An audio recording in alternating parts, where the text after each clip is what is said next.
Nearly 3 years after it was launched, Tata Motors has released an update for the Safari Storme. I use the word update rather than facelift because, as you can see, it's not easy to spot the changes on the outside. There's a new Vericore badge on the flank, more about that later, and a new grille that clearly draws some inspiration from the Land Rover Freelander. But we'll forgive you if you missed that. In every other way, it looks exactly like the old Safari Storme. The same tall stance, immense length, huge wheel arches and dwarfed 15-inch alloy wheels. The other thing that's exactly the same as before is the hike you have to make to enter the cabin. It's the price you pay for that incredible ground clearance. Once you make the climb though, you'll see the real differences from the old Storme. Now the most noticeable change to the updated Safari is the interior. And it starts with this brand new all-black theme and of course the steering wheel, which seems to be borrowed from the Hexa concept you might have seen a few months ago. The steering wheel in essence is a chunkier version of the one in the Zest and now has the Safari's audio controls mounted on it. You'll also find that the center console is a little bit different, apart from being finished in a nice dull silver color of course. The aftermarket audio system has been swapped for a fully integrated one from Harman. No, there's no touchscreen like you get in the Zest and Bolt, but this one functions well and sounds much better than the old system. And where there was once a big bin and cup holders lower down, you'd now find the cigarette lighter and the 4x4 selector knob. The space you lose here is reclaimed in the larger cubbyhole beneath the handbrake.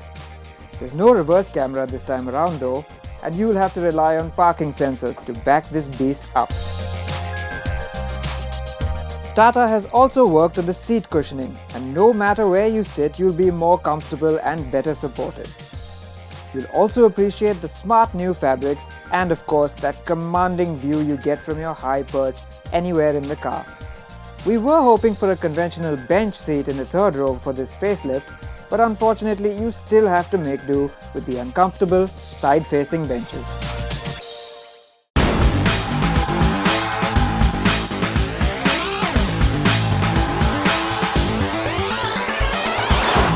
Now at its core, the engine is the same 4-cylinder 2.2-litre unit as before. However, like in the Tata Ariya, it's now called Vericore. What that means is it makes 10 bhp more with no change to the torque figure, but it feels quite different to drive. Though there is a little more power, you don't really feel any difference in performance. No, the improvement is in drivability. The biggest change to the way this car drives now is that it's a lot more friendly. You see, there is a bit of turbo lag still, but there's a bit more responsiveness off boost as well, and that makes it a lot easier to get off the line and to drive smoothly. And even when the turbo does kick in at around 2000 RPM, it's not as strong and forceful as before, so it's much easier to manage. However, a bugbear that does remain is the rather rubbery gear shift. You can often find yourself in the wrong gear. On the flip side, the long-legged Safari has great cruising ability and feels completely at ease on the highway. Ride quality remains a strength of the Tata Safari Storme, especially at low speeds where it absorbs all sorts of bumps and undulations really well. Even at higher speeds, it's not too bad. Yes, you get a bit of movement inside the cabin, but it's pretty well absorbed. You also feel very stable out on the highway and gives you a great sense of confidence at high speed.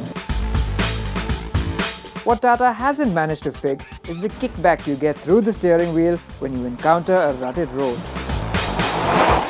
Now this being a big, tall, top-heavy SUV, handling is never going to be one of its fortes. But it gets the job done, and compared to the pre-facelift car, it doesn't seem too different. It still feels too top-heavy and rolls around disconcertingly through corners.